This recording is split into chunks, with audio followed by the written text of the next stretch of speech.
le petit bois.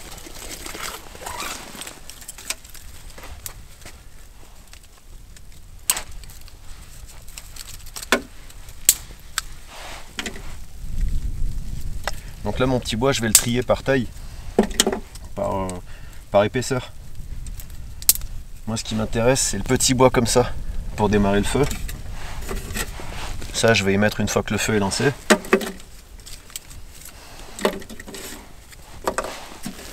Donc il me faut du fin, il me faut du petit. Et c'est parfait, puisqu'hier soir j'ai fait une petite réserve.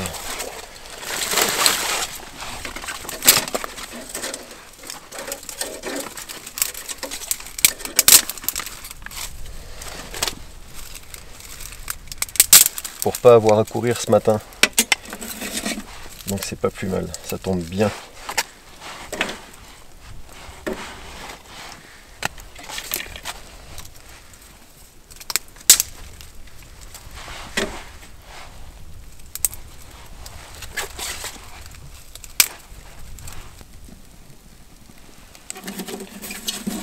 Et maintenant, le petit bois de résineux.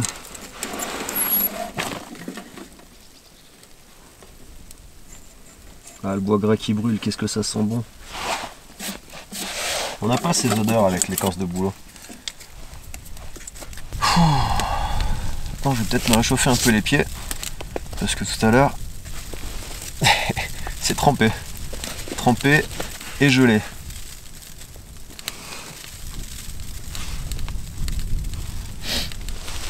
On va faire chauffer un peu d'eau, tiens.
Bien, je vais rester ici tant que l'eau chauffe.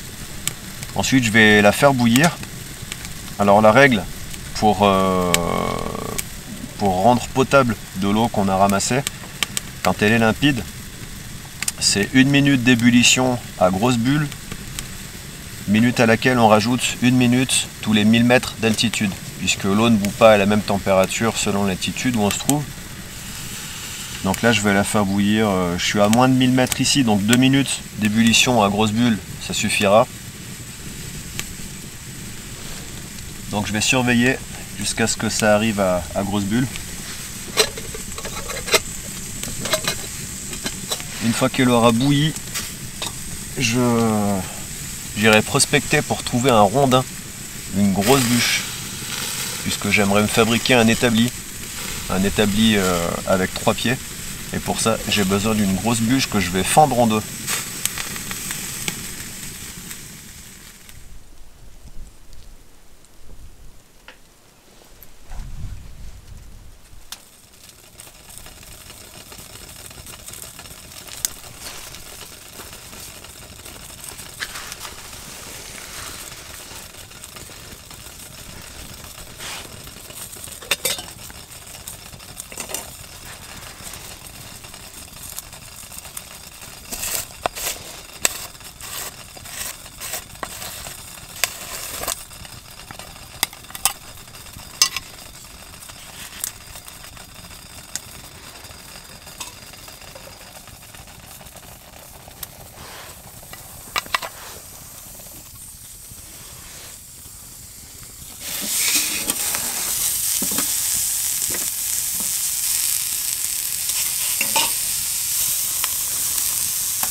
Bon, je vais faire un coin en bois parce que l'idée c'est de fendre ça en deux. Et avec ma petite hache, je pense que c'est faisable, mais ça va me demander un peu de temps. Le coin devrait m'y aider.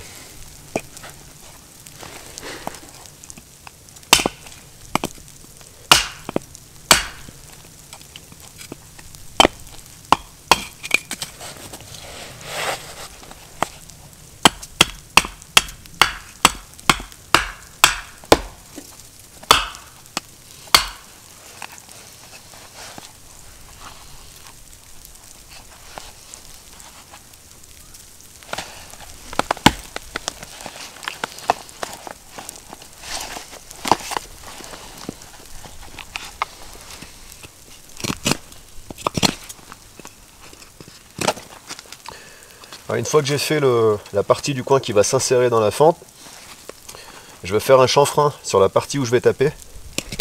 Ça va éviter d'éclater le bois. Ça va éviter d'éclater le coin.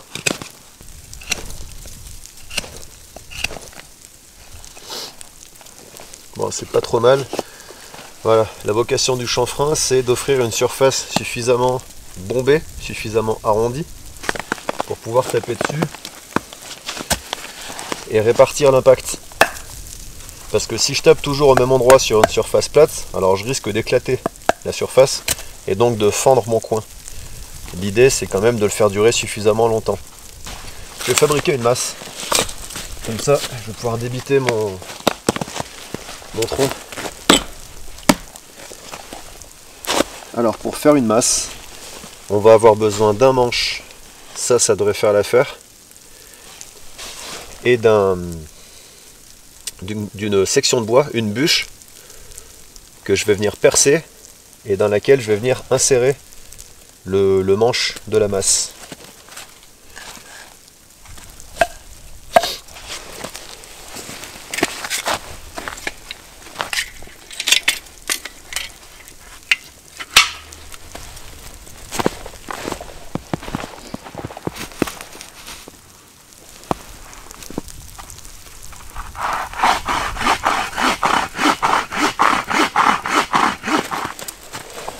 Voilà, alors l'idée ça va être de percer ça avec ma tarière, ma chère petite tarière chérie. Superbe tarière, qui plus est héritage familial. Pour l'utiliser correctement, il va me falloir un manche. Et pour ça, j'ai pas mal de petites branches de sapin sur le sapin qui est mort couché par terre là.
That's what I'm talking about.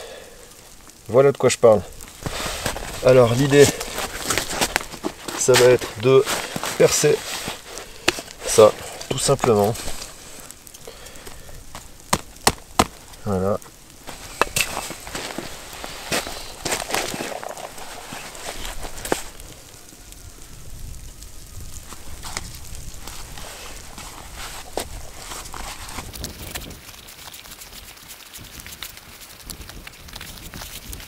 Ah, on dirait que je vais faire une chandelle suédoise à la tarière, mais c'est pas pour aujourd'hui, non.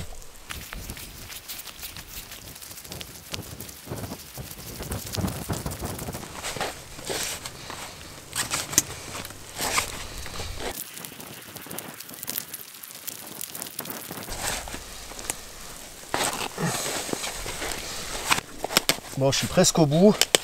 Le problème, c'est que ça glisse bien là, avec la glace.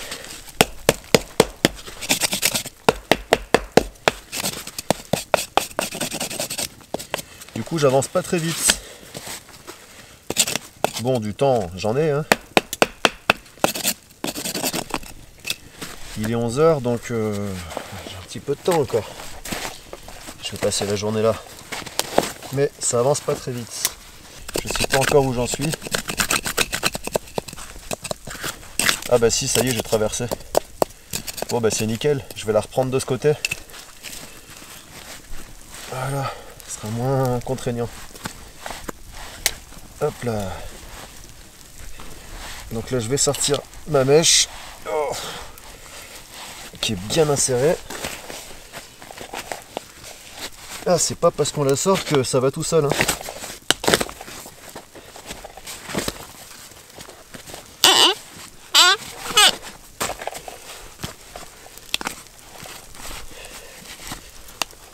Hop là. Ok. Maintenant, petit trou de l'autre côté.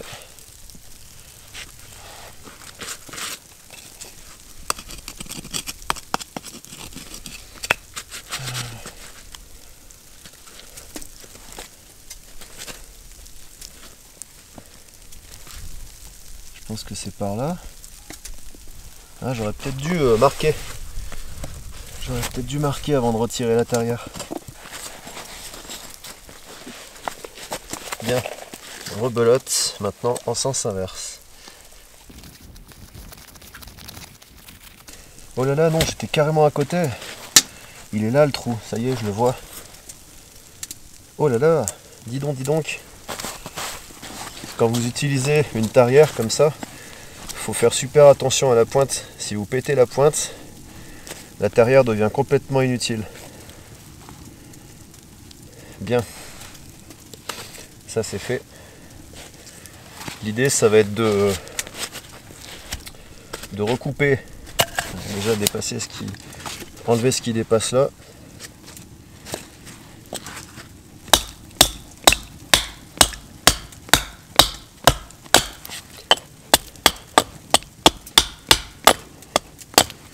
Voilà.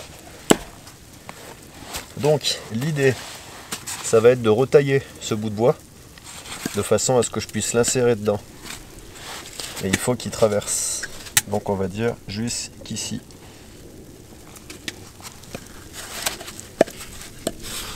Je vais le prendre de l'autre côté même, ce sera mieux. Ici. Donc à peu près là. Voilà. Donc ça c'est simple. Je vais le faire à la scie.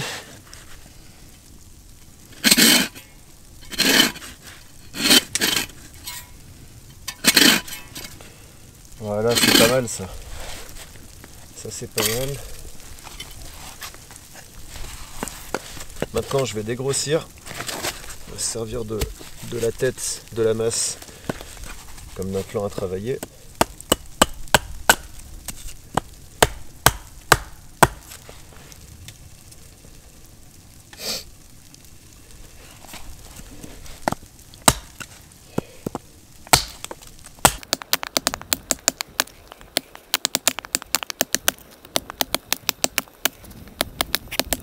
Bon, comme on peut le voir, le bois est sain, mais pas partout. Là, il a commencé à moisir. Donc ça va pas me donner une structure de manche de masse bien fiable. Le manche peut très bien casser à l'intérieur si je maintiens, si je continue d'utiliser ça. Pas très droite. Bon, on verra bien ce que ça donne.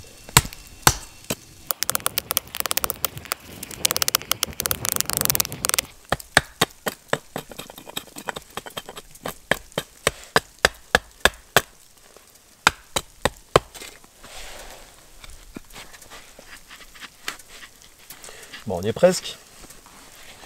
On est presque. Il va me falloir que j'affine encore un petit peu et ce sera bon.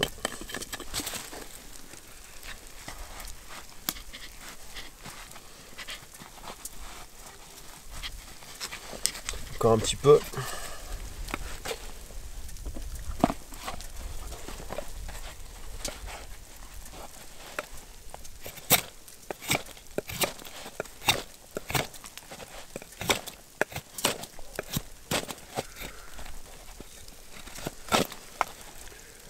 un peu plus bas vers le lac, il y a des gamins qui sont venus faire de la luge.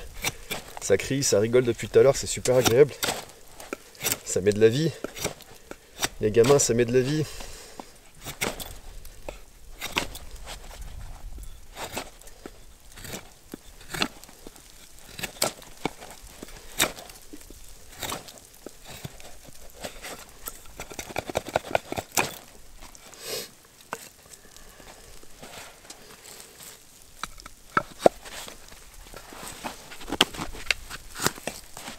On y est presque, hein.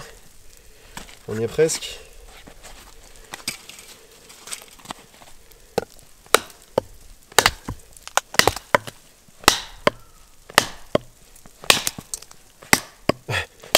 Ça se voit que j'ai pas chanfreiné.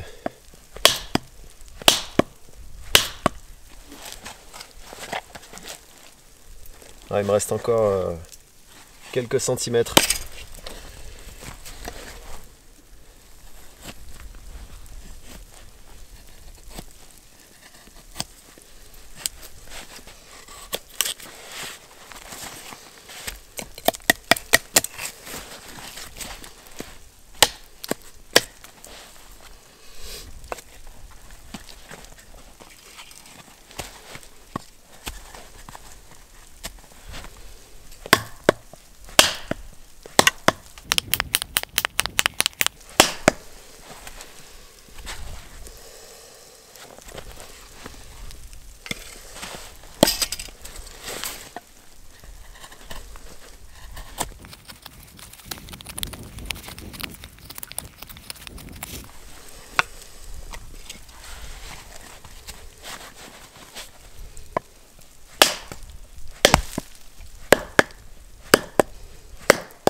Oh, c'est ce qui s'appelle pas de bol. Ouais. La matière pour le manche était pas... Je pense que j'ai pas choisi la bonne essence. Ah, sinon j'avais la bonne technique. Il me restait quelques centimètres pour arriver au bout. Mais non. Donc là j'ai deux options. Soit je recommence à percer, soit je tente le coup de fendre la bûche uniquement avec la hachette. Sachant que c'est pas franchement un outil à fendre des grosses sections comme ça, mais allez, ça vaut le coup d'essayer. Elle, je la garde pour brûler. Et d'ailleurs, je vais même m'en servir pour relancer le poêle, parce qu'il commence à perdre un petit peu de... Bientôt plus de gros bois, quoi.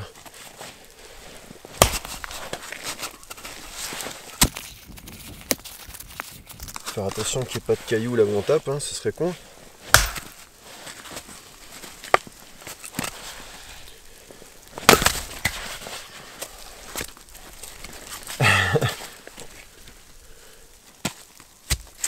Et ben ouais, les aléas, c'est des choses qui arrivent, c'est pas dramatique.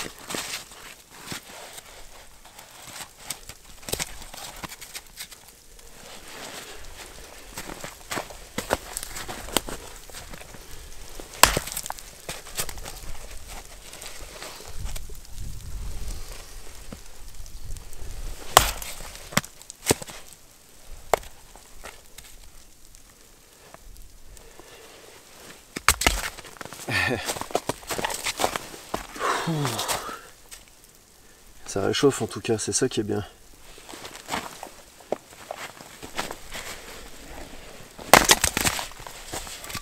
Ah, je vais peut-être pouvoir récupérer le bout de manche. Non, non, là il est bien encastré.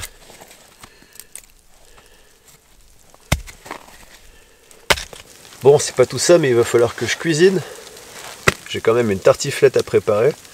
Bon, alors en soi, c'est pas long à faire, hein. Tu cuis les légumes. Ensuite, tu mets dans le plat, au four avec la crème, le reblochon par-dessus, et basta. Ouais, ça devrait être assez rapide. J'aimerais faire du pain aussi, pour l'apéritif, pour mes petites terrines.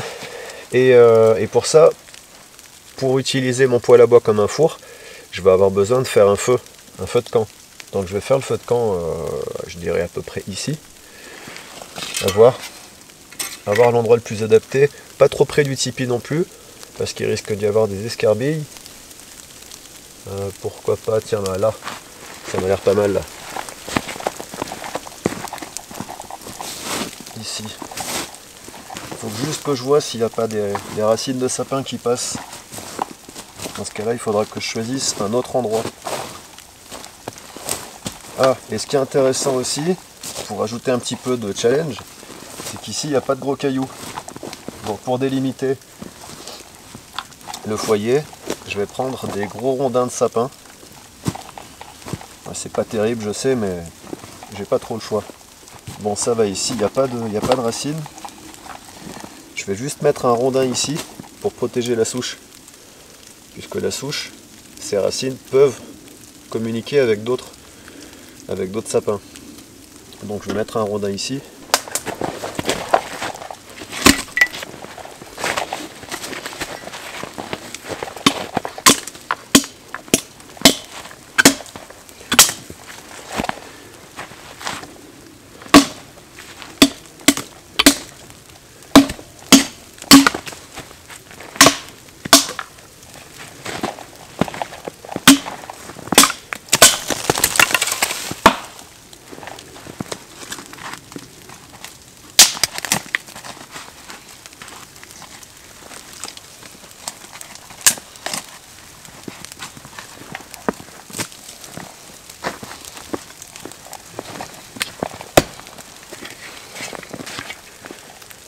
Ça, je vais le débiter un peu pour me réchauffer. Ah, je n'ai pas vu celle-là.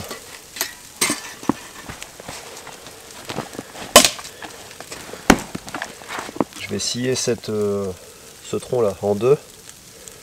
Et ça me fera la délimitation de mon... Non, en trois même. Comme ça, je pourrais délimiter mon foyer.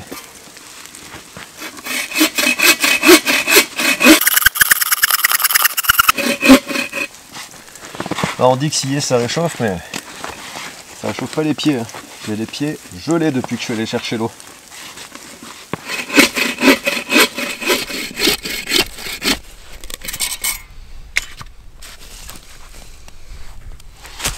On mettra ici. Ouais, pas mal ça.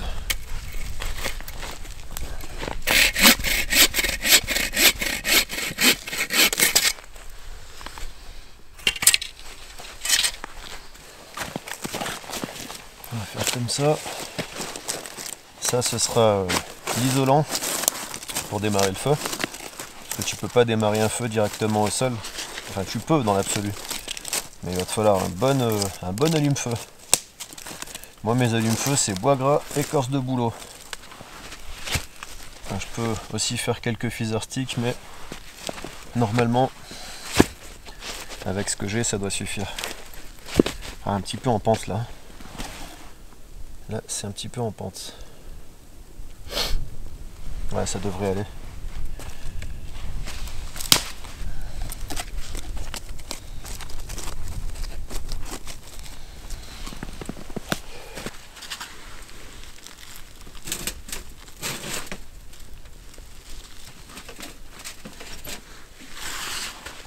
Bien. Donc là, l'idée, ça va être de faire un feu, de me réchauffer par la même occasion, de mettre le poêle à bois sur le feu et mon plat à gratin dans le poêle à bois. Et ensuite prendre des braises, les mettre dessus. Et avec la chaleur rayonnante, ça devrait cuire ma tartiflette. C'est l'idée.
J'ai pris une grosse quantité de petits bois d'allumage, les branchettes très fines, les sapins, et j'en ai encore pas mal là.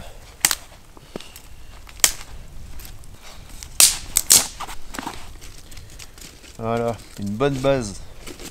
Bon, pas hyper sèche, parce qu'elle est déjà recouverte de neige, il y a un petit grésil constant là, mais une bonne base qui va isoler le foyer de l'humidité du sol. Maintenant, je vais débiter du gros bois et me faire des bûches, parce que ce ne sera pas quand le feu sera parti qu'il faudra que je m'occupe de couper du bois. Allez, c'est parti.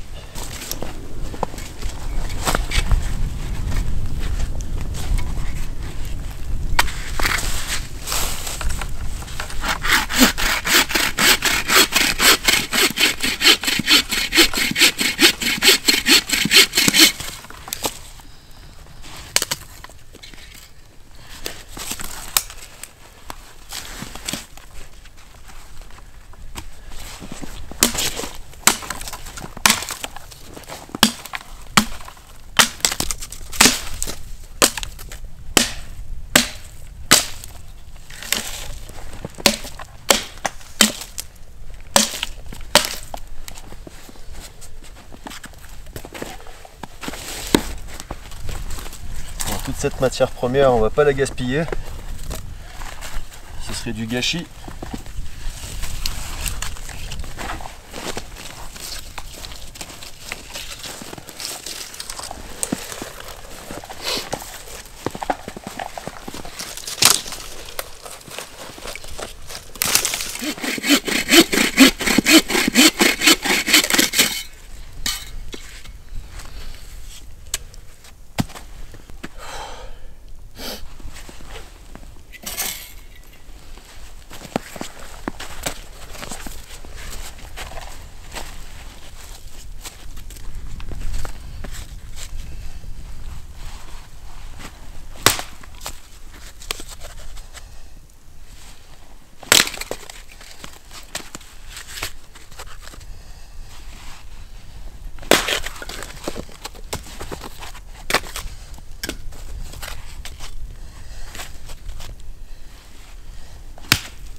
Petite plateforme pour démarrer le feu. Il faut qu'elle soit stable, cette plateforme, c'est indispensable.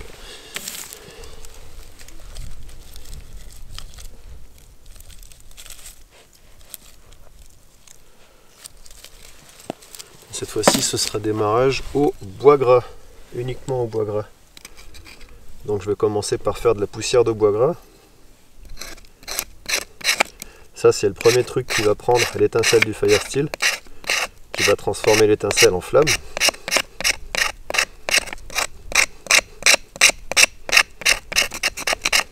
Ah, j'ai déjà l'odeur de la résine qui remonte, c'est un régal. Qu'est-ce que j'aime cette odeur. Et puis par-dessus, je vais mettre des très fines allumettes de bois gras, des copeaux. Il commence bien celui-là. Des copeaux relativement épais qui vont entretenir la flamme. Voilà.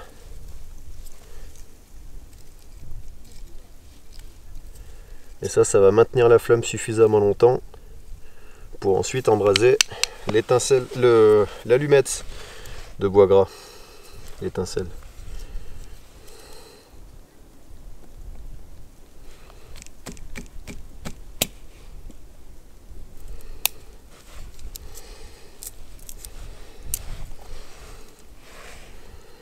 Je vais même faire 2 allumettes pour multiplier les chances de succès.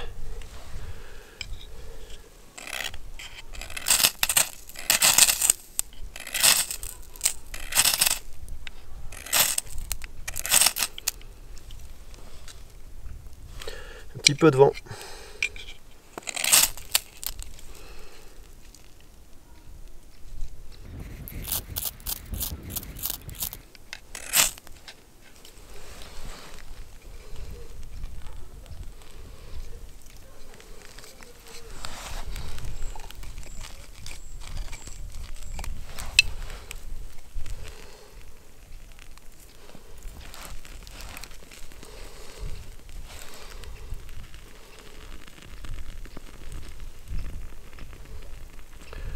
Ensuite mes allumettes de bois gras.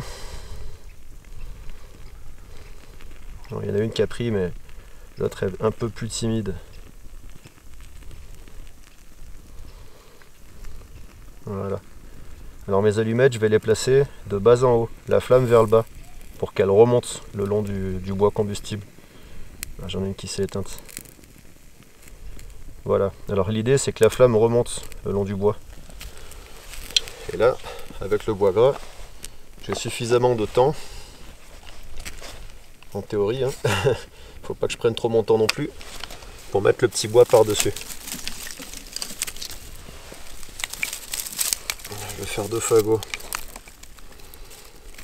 Et je pose pas le fagot sur le départ de feu. Je l'espace un petit peu pour que l'air puisse circuler.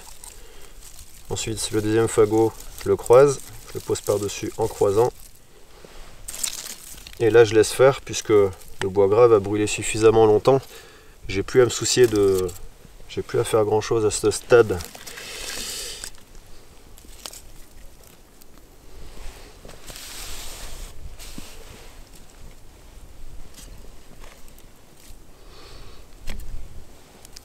Je surveille un petit peu les opérations quand même.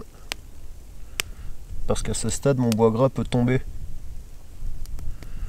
À mesure qu'il se consume, il peut tomber sur la base humide. Donc, il faut que je le surveille. Un morceau de bois gras qui s'est éteint. Mais j'en ai un qui est encore vaillant. Celui qui s'est éteint, je le mets par-dessus. Je le place entre 2 branches pour le coincer. Il devrait m'apporter encore un peu plus de source de chaleur. Bon, là on voit quelques flammes et on pourrait se dire c'est bon, le feu est parti, et en fait non, c'est une illusion. Là c'est juste le bois gras qui se consume. Le feu n'est pas encore parti, mais les petites branchettes sont en train de sécher et de s'embraser. Donc le feu part tranquillement, il démarre tranquillement. Avec un départ de feu, il n'y a rien qui est jamais gagné d'avance, surtout en conditions difficiles, comme aujourd'hui. Et encore, j'ai de la chance de ne pas me payer une tempête de neige comme hier. Ça aurait été encore plus compliqué de démarrer le feu hier. Bien, là, on a le deuxième morceau de bois gras qui a pris, mais c'est pas encore gagné.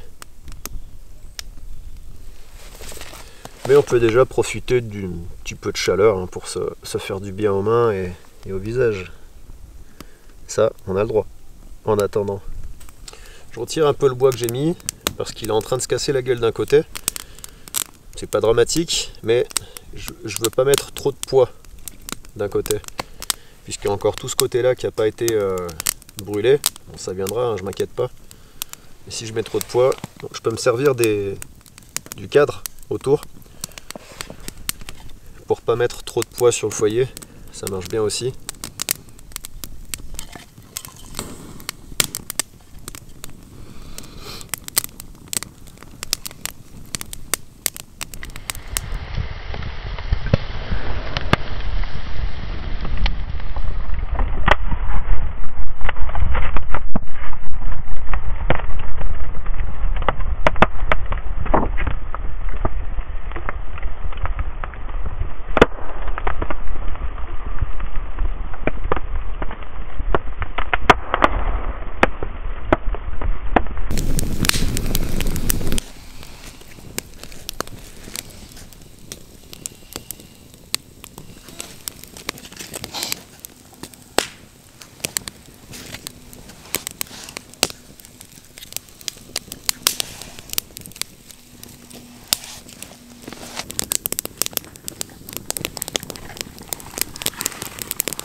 qu'à demander, il n'y a qu'à se servir.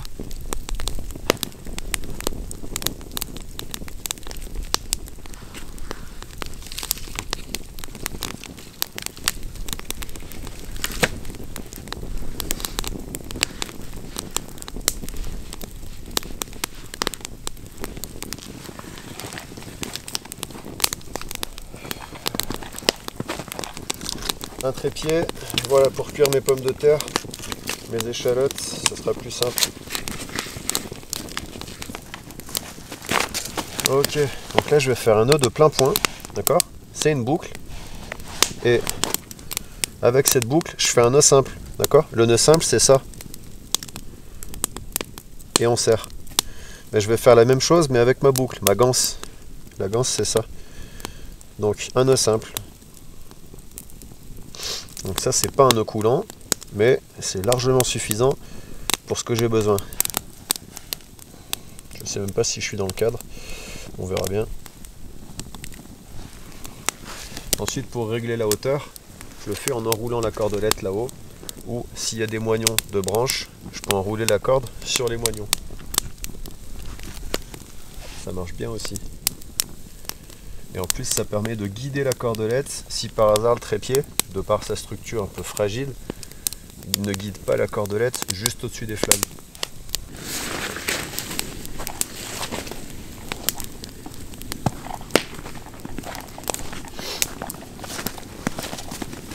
Voilà, ensuite, avec ma cordelette, je vais venir passer la ganse, la boucle,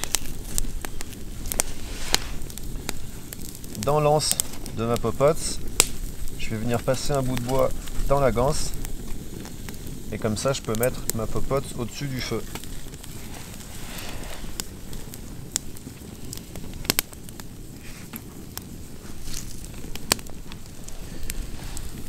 Voilà, tout simplement. Quand je fais ça, je fais attention à prendre un bout de bois suffisamment long, sinon ça peut créer des problèmes. Et je parle en connaissance de cause, bien évidemment.